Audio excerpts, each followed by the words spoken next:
말씀의 제목이 성령의 역사라는 제목으로 말씀을 나눕니다. 우리는 계속해서 고린도전서 말씀을 보면서 지난 시간에 우리가 보았던 말씀은 사도 바울이 고린도 교회에 사역을 했을 때 그들에게 복음을 전했을 때 말과 지혜의 아름다움으로 전하지 아니했다 그랬던 말씀을 보았습니다. 사도 바울은 고린도 교회 성도들에게 오직 예수 그리스도가 십자가에 못 박혀 죽으신 것을 전했다 그렇게 말했습니다. 사도 바울이 사람의 말과 지혜로 전하지 않고 오직 예수 그리스도가 십자가에 못 박혀 죽은 것을 그 사실만 전한 이유가 어디에 있느냐면 하나님을 믿는 그 믿음이 사람의 지혜에 있지 않고 하나님의 능력에 있음을 알게 하기 위함이라 그렇게 말씀했습니다. 8절에 보면 이렇게 기록합니다. 이 지혜는 이 세대의 통치자들이 한 사람도 알지 못하였나니 만일 알았더라면 영광의 주를 십자가에 못 박지 아니하였으리라. 무슨 말씀이냐면 세상에 통치자들이 예수님을 십자가에 못 박아 죽인 이유는 그들이 예수 그리스도로 인한 하나님의 지혜를 알지 못했기 때문이다라는 거죠. 그래서 사람의 지혜, 사람의 능력으로 인생을 향한 이 세상을 향한 하나님의 구원의 그 지혜는 어느 누구도 깨달을 수가 없다라는 거예요. 그러면 인생을 향한 이 세상을 향한 하나님의 구원의 지혜는 누가 어떻게 알 수 있는가? 10절에 말씀을 합니다.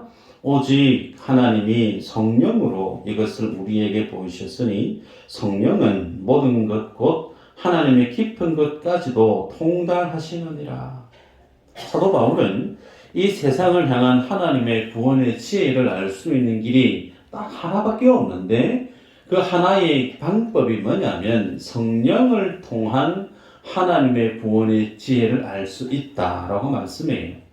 바꾸어 얘기하면 성령 하나님으로 통하지 않고는 인생을 향한 세상을 향한 하나님의 구원의 그 지혜는 어느 누구도 깨닫거나 알 수가 없다라는 내용이죠. 그래서 성령의 역사가 아니면 인생은 하나님의 구원에 이룰 수 있는 방법이 없음을 밝히 말합니다. 그래서 오늘은 사도 바울이 이 성령의 역사가 구체적이고 그리고 본질적으로 어떤 것을 뜻하는지를 고린도 교회에게 전하는 내용을 보게 될 텐데 이 말씀을 보면서 여전히 우리 안에 성령의 역사에 대한 본질적인 이해를 새롭게 함으로 하나님 앞에서 우리의 믿음의 모습을 새롭게 점검하는 시간이 되어지기를 축복합니다. 자, 고린도 교회는 성령의 역사, 하나님의 구원의 계획을 제대로 알지 못했기 때문에 우리가 앞서 보았을 때 나는 개바파, 나는 바울파, 나는 그리스도파, 아볼로파 그렇게 사분오열로 나눠졌던 교회였음을 우리가 앞서 보았습니다. 그러면 오늘날의 교회 안에는 성령의 역사에 대한 이해를 제대로 하고 있는 모습이 많을까? 물론 있을 수도 있으나 부지기수 성령의 역사에 대한 몰 이해로 인한 교회 안에 갈등과 문제가 비일비재하게 교회 속에서 일어나는 걸 보게 됩니다. 제가 신학교 시절에 제 기억입니다. 신학을 하기 위해서 하나님의 부르심에 대한 뜨거운 열정을 지니고 온 전도사님들하고 기숙사에서 밤을 꼬박 새면서 성경에 대한 신학에 대한 구원에 대한 내용을 신랄하게 서로 주거니 받거니 이야기를 했던 적이 왕왕 있었습니다. 그리고 신학교를 졸업을 하고 사역의 현장에 나와서 만나게 되는 소위 열심히 있는 그런 목사님들과 차를 나누면서 나누게 되어진 신학적인 주제에 대해서 얘기를 하다 보면 하나같이 공통적인 현상을 경험하게 되어지는 게 있는데, 그게 뭐냐면 성령에 대한 주제만 접하게 되어지면 말수가 쑥 줄어든다는 거예요. 그리고 성령에 대한 말씀을 나름 논리 정연하게 얘기하기는 하는데, 그 논리에 그 말씀에 근거해 있는 성경적인 사실이 상당히 빈약하다는 거예요. 개인적인 경험이나 혹은 자기 사견에 치우쳐서 얘기하는 분들이 부지기수였음을 제가 경험을 했습니다. 목회자들의 삶의 모습이 이러하다고 하면 교회 안의 성도님들의 삶의 모습 속에서 성령에 대한 이해 혹은 성령의 역사에 대한 바른 이해가 어느 정도일까 굳이 말하지 않아도 되지 않겠나 싶습니다. 여러분, 익히 잘 아시는 말씀이죠. 성령님은 어떤 분인가? 영으로 존재하시는 삼위 하나님 중에 한 분이시다. 아멘이죠. 성령은 그 아들 예수의 영이시다. 아멘이죠. 아멘 해주시면 좋을 것 같아요. 아멘. 예, 성령은 진리의 영이시죠. 아멘. 그 성령이 우리 안에 내주하십니다. 성령이 우리 안에 충만히 내주하셔서 이제 그 성령 하나님이 우리의 주인 되어 주셔서 우리의 삶을 주도해 가시는, 결국은 우리로 하여금 하나님께서 우리에 대한 그 구원을 완성해 가시는 주체자가 누구냐? 내가 아니라는 거예요. 내가 예수를 믿게 되어진 것도 내 결심이 있고 내 열심이 있고 내 노력이 있다고 나 스스로를 그렇게 판단할 수 있을지 모르나 성경은 그것이 아니라고 얘기합니다. 하나님의 은혜고 성령의 말할 수 없는 탄식함에 이르는 섭리고 하나님의 인도하심의 결과물이 오늘 우리가 이 자리에 하나님을 예배하고 있는 믿음 위에 서 있음을 성경 우리에게 얘기합니다. 그래서 예수님의 그 은혜로 우리가 주님을 만나게 되었던 것뿐만 아니라 그렇게 구원의 시작 기점과 과정과 종착역까지 우리의 구원을 이미와 아직 그 사이에서 완성케 해내시는 이가 주체자가 누구냐? 성령 하나님이라는 사실이에요. 자, 그러면 여러분에게 있어서 속으로 답을 해보시기를 바랍니다. 성령님을 만나셨는가? 혹은 성령의 기름 부음을 경험해 본 적이 있는가? 혹은 성령의 충만함을 여러분이 만끽해 본 적이 있었는가? 이런 질문을 던져보면 어떤 생각이 가장 먼저 연상되어지느냐면 내가 성령을 뜨겁게 체험했던 적이 있는가? 여기에는 구분되어지는 모습이 있어요. 모태신앙으로 어릴 때부터 가정에서 신앙생활을 쭉 해왔던 분들, 혹은 중간에 주님의 콜링을 입고 회심해서 교회 안에 신앙생활 하시는 분들, 신앙의 모습이 어느 정도 좀 구분이 갑니다. 중간에 회심을 하고 돌아와서 주님 앞에 예배 시간을 갖게 되어지는 분들은 좀 뜨거운 신앙의 모습을 지니고 있는 분들이 많아요. 반면에 모태신앙에서 교회 안에서 그렇게 신앙생활을 오래 해보셨던 분들은 특히 뜨겁지는 않지만 그렇게 하나님 앞에 신앙의 모습이 편차가 크지 않은 그런 어떤 신앙의 장단점의 모습이 교회 안에 실제 있음을 구분할 수가 있죠. 여러분, 성령을 체험했다, 혹은 성령의 음성을 들었다, 성령의 일하심에 대해서 강조하시는 분들을 연상해 보면 하나같이 어떤 생각을 갖게 되어지느냐면 기도 많이 하시는 분, 혹은 방언 기도를 유창하게 잘 하시는 분, 혹은 다양한 성령의 은사가 있어서 보통 사람들보다는 참 영성이 있는 분처럼 그렇게 여겨지는 경향이 많습니다. 여러분, 그런 분들을 비춰보면 나의 신앙의 모습을 비교해 볼 수가 있는 거예요. 왜 나는 저렇게 훌륭한 사람처럼 그렇게 뜨겁지 않을까? 왜 나는 방언 기도를 하지 못하고 성령의 다양한 은사를 경험하지 못하고 이렇게 내가 신앙생활 하는 것이 맞는가? 상대적으로 성령에 대한 어떤 역사를 어떤 능력으로 우리가 쉽게 이해함으로 인한 그런 능력이 내 안에 없어서 그런 것을 체험해 본 적이 없어서 계속해서 스스로에게 의심을 하게 되어지는 질문을 던지게 됩니다. 내 안에 성령님이 있기는 한가?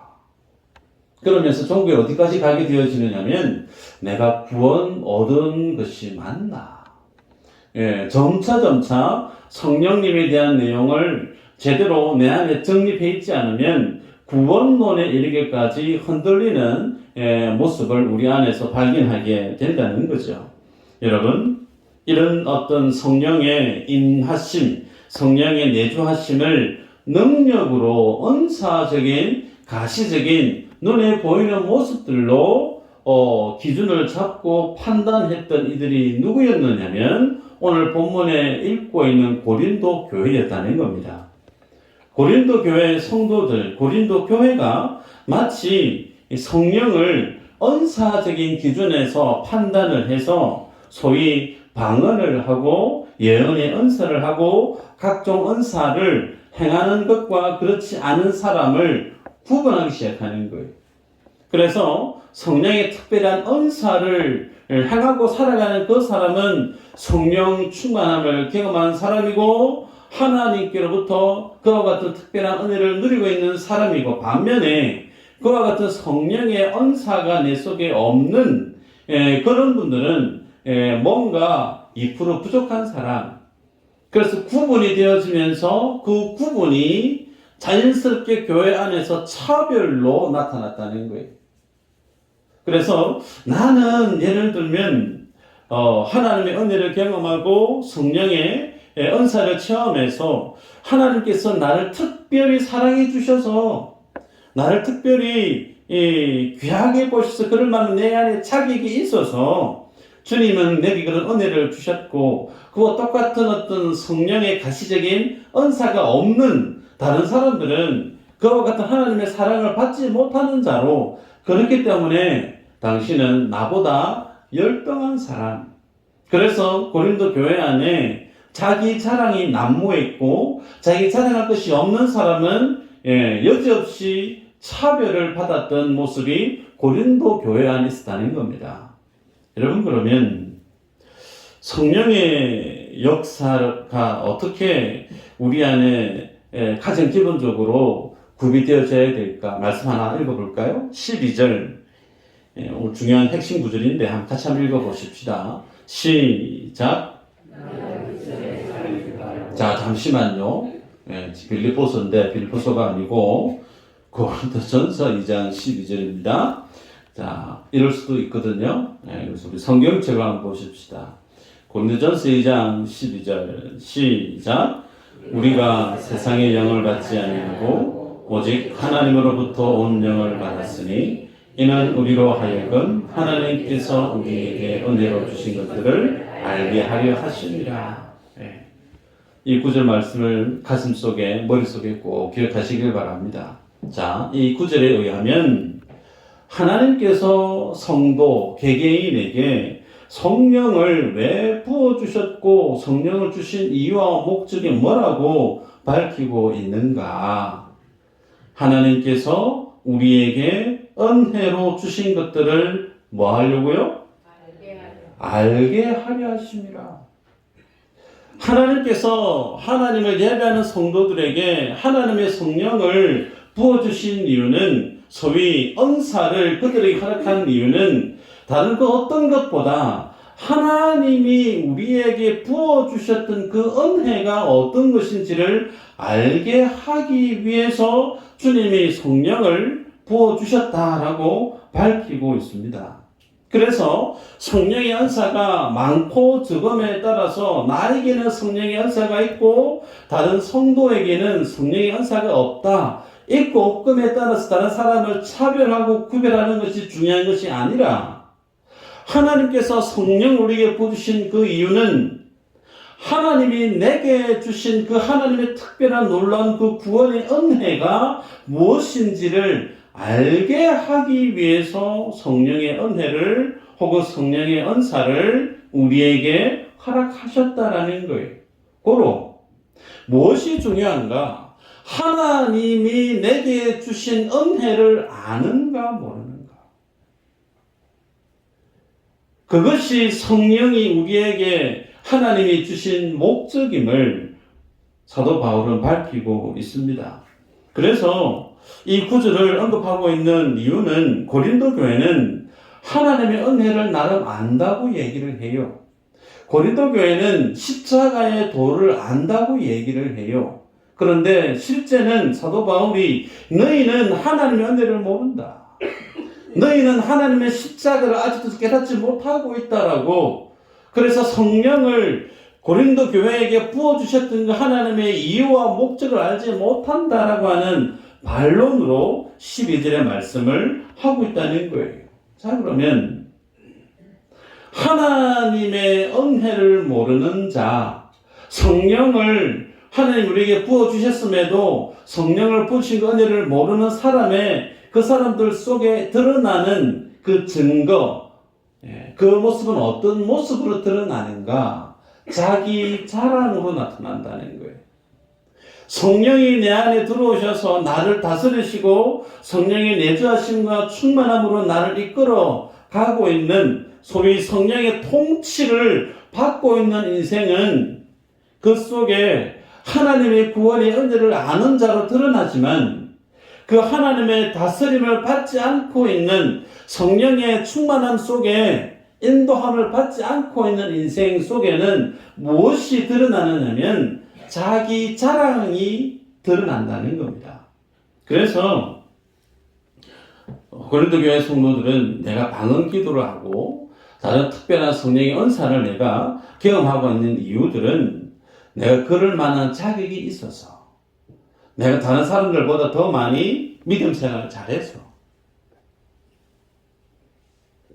혹은 내가 다른 사람들보다 더 우월해서 그래서 그럴 만한 자격이 있어서 하나님이 내게 성령의 은사를 주셨다라고 그렇게 자기들은 이해했다는 거예요. 그 모습이 뭐라는 거죠? 성령의 다스림을 받지 않고 있는 증거라는 겁니다. 여러분, 그래서 오늘날 교회 안에 이런 모습이 없는가 있습니다. 초대교회, 고린도 교회 안에 있었던 성령의 역사에 대한 몰 이해로 인한 드러난 교회 안의 분쟁 혹은 갈등, 그 모습이 오늘날까지도 교회 안에 여전히 동일한 모습으로 재현되어지고 있다는 거예요. 고로 오늘 우리가 이 말씀을 보면서 성령의 역사에 대한 이해를 제대로 내 안에 정립해 볼 필요가 있다는 거죠. 하나 여쭤볼까요? 하나님께서는 한 개인을 특별히 사랑하실까요? 아니면 하나님의 모든 하나님의 백성들을 다 같이 사랑하실까요? 이렇게 여쭤보면 항상 후자를 얘기해요. 정답이에요. 하나님은 하나님을 예배하는 모든 주의 백성들을 사랑하십니다. 네. 그런데 정답을 이렇게 얘기는 하는데 내 안의 믿음의 모습을 한번 살포시 들춰보면 또 그것이 아닌 것처럼 느껴질 때가 많아요. 하나님은 다른 사람보다 나를 좀 더 특별히 사랑하시는 것 같다. 어떻게 그걸 알게 되어지느냐면 같은 동정업계의 많은 사람들이 불경기 가운데 어렵다 얘기하고 힘들다 그러고 문을 닫는 사람들이 절비한데 그럼에도 불구하고 하나님이 나를 특별히 사랑해 주셔서 내 일터만큼은 내 직장만큼은 어렵고 힘든 시기 속에서도 승승장구해 가는 거예요. 그것을 통해서 어떻게 하나님에 대해서 이해를 하냐면 나는 하나님의 은혜를 지금 엄청 받고 있는 사람입니다. 하나님이 나를 특별히 사랑하고 있는 그렇게 사랑을 받고 있는 인생이다라고 하나님이 내게 주신 상황과 환경을 통해서 하나님은 나를 사랑하시는 분이다. 많은 사람들 중에 특별히 나를 더 사랑해 주시는 분이다라고 하나님을 그렇게 이해하시는 분들이 교회 안에 많습니다. 아멘. 그 사람 중에 저도 포함됩니다. 솔직해져야죠, 그죠? 근데 우리가 하나님을 그렇게 이해하게 되어지면 하나님은 어떤 분이 될 수밖에 없느냐면 차별하시는 하나님이 돼요. A 집사님이 열심히 생생을 하는데 B 집사님이 열심히 생생을 하시는데 한쪽은 사업이 잘 돼요. 한쪽은 맨날 팔만 날려요. 그러면 A 집사님은 하나님의 사랑을 정말 많이 받는 분이고 B 집사님은 하나님의 사랑을 받지 못하는 참 불쌍한 사람. 하나님 그렇게 차별하시는 분 맞나요? 아니잖아요. 그런데 우리가 정답을 이렇게 얘기하는데 우리의 실제 믿음의 삶의 현 주소는 또 정답이 아닌 방향에서 헤맬 경우가 참 많습니다. 한 예를 들어볼까요? 우리가 하나님을 이해할 때, 하나님을 알아갈 때, 하나님이 내게 주시는 상황과 환경이 내가 원하는 방향으로 개선되어 주시고 그것을 들어주심으로 인한 하나님은 참 선한 분이다. 하나님 나를 사랑하시는 분이다. 그렇게 여기게 되어지면 그 사람은 하나님의 백성이 될 수가 없습니다. 중요한 얘기예요. 출애굽을 합니다. 이스라엘 백성들이 출애굽을 하고 광야에 나갑니다. 그런데 하나님이 나를 사랑하신대요.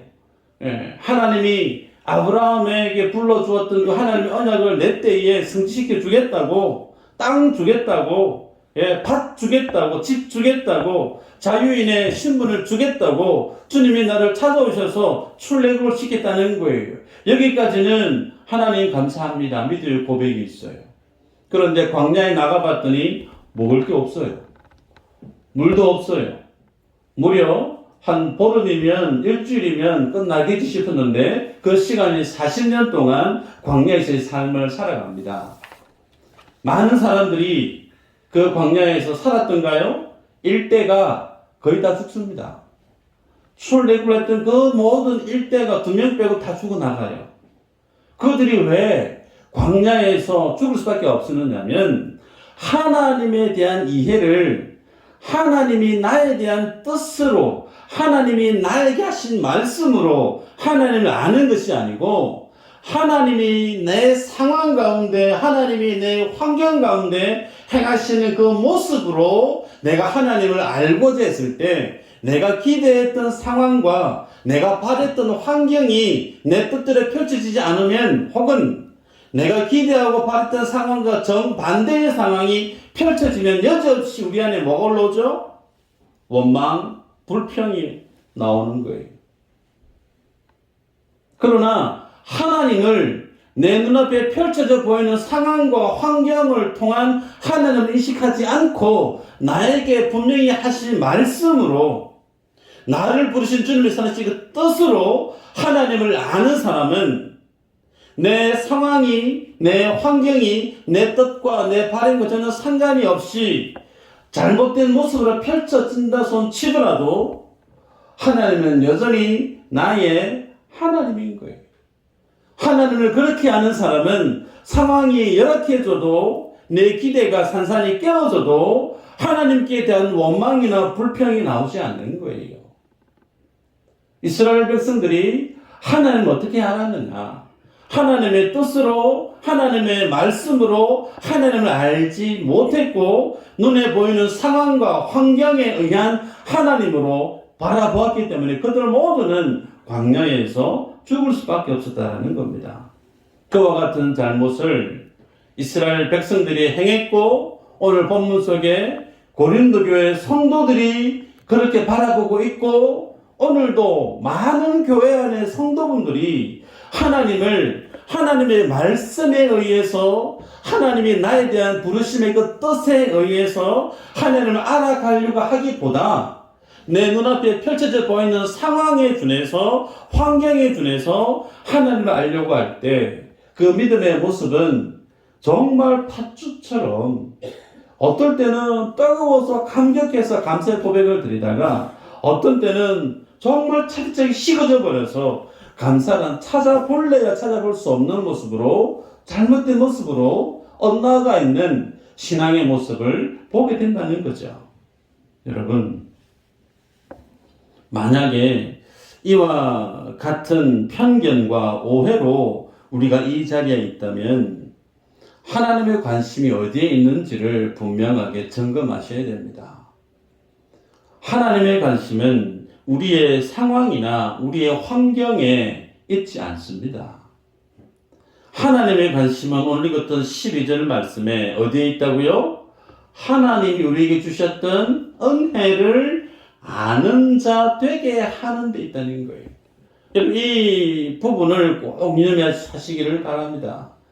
하나님의 관심은 내가 20평짜리 아파트에 살든 내가 50평짜리 아파트에 살든 하나님은 관심이 없어요. 하나님의 관심은 내가 나를 위해서 자신의 아들 독생자를 살찌져 십자가에 죽게 하셨던 나를 구원해 내시기 위해서 주님이 흘려보낸 나에 대한 하나님의 사랑이 어떠함을, 그 은혜가 어떠함을 알기를 원하는 거예요. 이겁니다. 여러분, 사도 바울이 자기 육체에 가시가 있었어요. 그걸 주님 앞에 이것 좀 어떻게 좀 처리해 주세요. 간절하게 3번 이상 기도했습니다. 그때 주님 하시는 말씀이 뭐였죠? 내 은혜가 내게 족하다. 바울의 관점에서는, 인생의 관점에서는 내 육신이 강건해서 건강해서 하나님의 부름에 내가 충성하면 보다도 잘 다른 사람들에게 피해를 끼치지 않고 덕스럽게 복음 사역을 잘 할 수 있을 것처럼 여겨질 수 있어요. 그런데 그것은 바울의 생각이에요. 하나님 생각은 뭐죠? 하나님은 사도 바울이 건강한 모습으로 살든 혹은 2% 부족한 불편함을 지니고 살아가는 모습이든 하나님께는 사도 바울이 그 모습이 어떤 별 상관이 없어요. 하나님의 관심은 사도 바울을 불러서 이방의 그릇으로 쓰고자 했던 그 하나님이 사도 바울에 대한 뜻, 사도 바울을 불렀던 그 하나님의 의도, 이것을 가장 충실하게 이행할 수 있는 삶의 모습, 여기에 하나님의 관심이 있는 거예요. 여러분, 그러기에 우리가 주님 앞에 살아갈 때 하나님의 관심이 어디에 있는가를 꼭 기억하셔야 됩니다. 하나님의 관심은 내 상황이, 내 환경이 여기에 있지 않다는 거예요. 내가 건강하게 살든 몸이 불편하게 살든 부자로 살든 가난하게 살든 하나님의 관심은 그것보다 무엇이 더 중요한가? 예수 그리스도를 우리에게 주셨던 하나님의 은혜를 네가 알았으면 좋겠다. 여기 있다는 사실입니다. 여러분, 그래서 신자는 환경이 좋고 나쁨에 관심을 갖기보다 우리의 관심을 어디에 두어야 되느냐면 하나님의 은혜가 어디 있는가? 나에 대한 하나님의 뜻이 어디에 있는가? 그 하나님의 은혜를 아는 자면, 나에 대한 하나님의 뜻을 아는 자면 이 땅 가운데 내가 어떻게 살아가야 될 것인가에 대한 삶의 본질적인 방향을 하나님의 은혜와 하나님의 말씀과 뜻 안에서 분별해가는 믿음의 지혜가 절실히 우리에게 필요하다는 겁니다. 사도 요한은 세상을 사랑하는 자는 그 속에 하나님의 사랑이 없다라고 말씀하셨어요. 그러면 세상을 사랑하는 자의 모습은 어떤 모습일까? 육신의, 이생의, 안목의 자랑거리죠. 크게 보지 않아도 됩니다. 세상을 사랑하는 자의 관심은 내가 살고 싶은 세상의 모습이 구비되어지는 거죠. 직장에 대해서, 삶의 형편에 대해서, 내 자녀들의 삶의 진로의 모습에 대해서 하나님이 적어도 이 정도는 되어야 되지 않겠습니까? 라고 하는 내가 설정해 놓은 삶의 모습이 있어요. 그 정도 좀 쳐주시면 좋겠습니다라고 하는 어떤 그 바람, 그것을 주님 앞에 기대하면서 살아가는 그 마음에 세상을 사랑하는 마음이 그 속에 서며 있다는 거예요. 여러분, 하나님은 우리의 주인이십니다. 여러분, 착각하셔서는 안 돼요. 새벽에도 말씀드렸지만 하나님은 우리의 주 예수 그리스도세요. 장로님이 기도하셨지만 그 주님이 우리의 주인이시라니까요. 그 주님이 나의 주인이시면 그 주님이 나에 대해서 가지고 있는 뜻이 뭔지를 알려고 하셔야 돼요. 그런데 그 주인이신 주님을 우리는 항상 마치 내가 부리는 종처럼 좀 이것도 도와주셔야 되고요, 저것도 도와주셔야 되고요, 내 삶의 필요를 채워주시는 분으로 인식하는 경향이 더 많다라고 하면 그분은 하나님을 나의 주인으로 믿는 게 아니에요. 주님은 좋게 우리의 삶을 채워주시는 분 맞습니다. 그분 스스로 그렇게 우리에게 사랑을 가지고 계시기 때문에 주님 우리의 삶을 채워주시고 공급해주시는 분 맞아요. 그러나 그 주님을 바라보는 우리의 믿음의 가장 큰 근간은 그 주님이 나의 주인으로 바라봐야 된다는 거예요. 내 시간, 내 물질, 내 건강, 내 인생, 내 것이 아니고 하나님의 것임을 인정하고 주님 어떻게 해야 될까요? 하나님의 뜻이 뭡니까? 항상 주님의 뜻 앞에, 주님의 결정 앞에 결제받는 모습으로 주님 앞에 예배하는 모습이 구원받은 예수가 어떤 분인가를 아는 성도의 믿음의 모습이지 그런 것에 대해서 전혀 관심 없고 좀 살아가는데 이 문제가 있네요. 이 문제 풀어주세요. 처음부터 끝까지 그런 모습으로 살아간다라고 하면 그분은 예수 그리스도를 주로 믿는 게 아니라는 겁니다. 여러분 사도 바울의 고백을 한번 볼까요? 빌립보서 4장 12절 14절입니다. 한번 읽어보십시다. 시작. 나는 미천에 잘 줄 알고 공부에 잘 줄 알아. 모든 일 곧 배부름과 배고픔과 공부와 공기로 잘 줄 아는 지혜의 비결을 배우노라. 내게 능력 주신 하나님께서 내가 모든 것을 할 수 있으리라. 그러나 내가 내 배움에 함께 참여하였으니 잘하였도다. 아멘. 여러분 사도 바울이요 비천에 처할 줄도 알고 풍부에 처할 줄도 안다라고 얘기했습니다. 여기서 알다라고 하는 말이 다 현재형으로 기록되어지고 있고 능동형으로 혹은 수동형으로 나타납니다.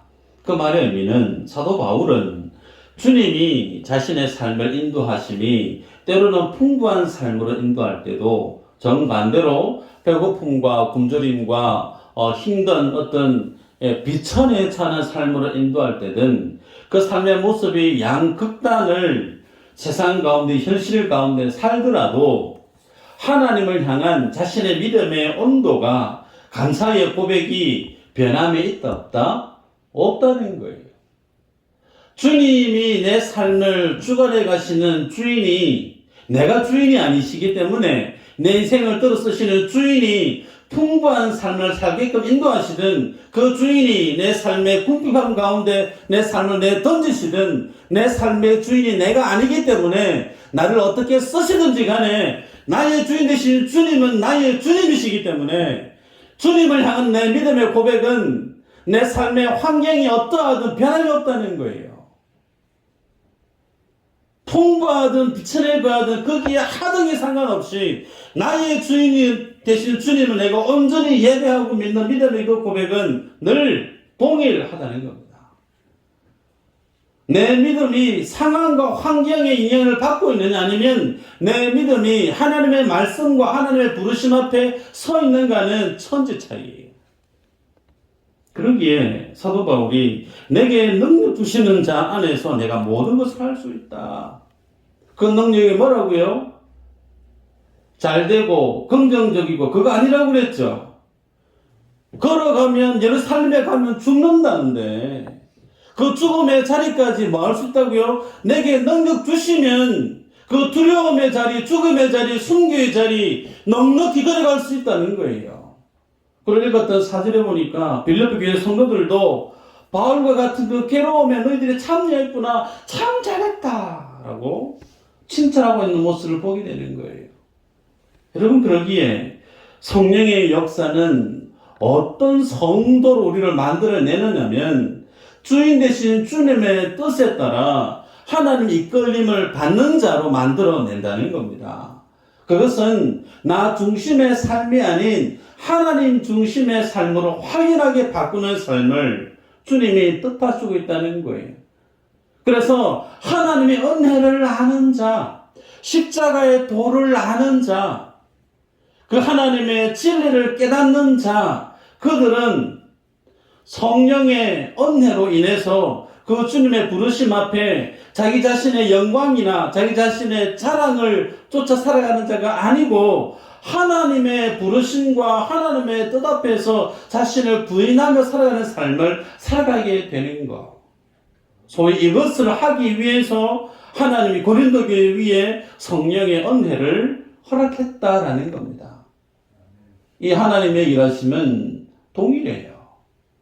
오늘 우리들도 주님 앞에 살아가는 신앙의 모습이 다르지 않다라는 겁니다. 말씀을 맺을까요? 여러분, 성령의 은혜를 아는 사람은 나라고 하는 인생이 하나님 앞에 죽어 마땅한 인생임을 아는 사람이에요. 성령의 은혜를 아는 사람은 하나님 앞에 서면 나는 자랑할 것이 아무것도 없음을 인정할 수밖에 없는 사람이에요. 다시, 성령의 은혜를 아는 사람은 수많은 사람이 안목의, 육신의, 이성의 자랑거리, 세상의 가치를 쫓아 열심히 살아가지만 그 성령의 은혜를 아는 사람은 더는 육신의, 이성의, 안목의 거기에 삶의 매력을 느끼지 않고 오히려 하나님이 영원한 은혜를 주셨던 그 주님의 나라에 삶의 목적이, 삶의 좌표가 세팅이 되어 있는 거예요. 그래서 세상 것들에 대해서 그렇게 애착하지 않는 겁니다. 여러분, 그래서 성령의 역사를 정확하게 인식하는 사람은 살아가면 살아갈수록 그의 삶의 모습 속에 십자가의 은혜가, 십자가의 정신이 그 삶을 빼곡히 채워갑니다. 반면에 이 성령의 역사를 모르는 사람은 늘 자기 자랑거리들로 자신의 삶을 채우려고 애를 써요. 심지어 자기 자녀들까지도 내 자랑의 대상이 되어야 되는 거예요. 내 삶의 일터가 내 자랑이 되어야 되는 거예요. 그거 아니라는 겁니다. 그것이 상황과 환경에 붙들려서 하나님을 바라보고 있었던 유대인들, 광야에서 다 죽어나갔던 유대인들, 그들이 그렇게 주님을 인식하고 바라봤다는 그 잘못된 신앙관, 여기에 우리가 같이 동조해서 갈 수 있다는 거예요. 그거 아니라는 겁니다. 마지막 말씀을 읽어볼까요? 골로새서 2장 1절에서 3절인데요. 같이 읽어보십시다. 시작.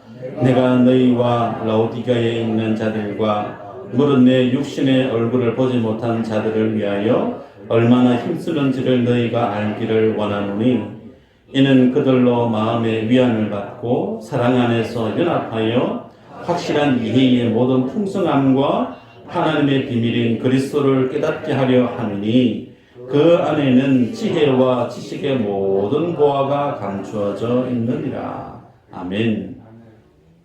모든 지혜와 지식의 그 모든 보화가 어디 있다고요? 예수 그리스도 십자가 안에 감추어져 있다는 거예요. 신앙생활 중심이 십자가를 보셔야 돼요.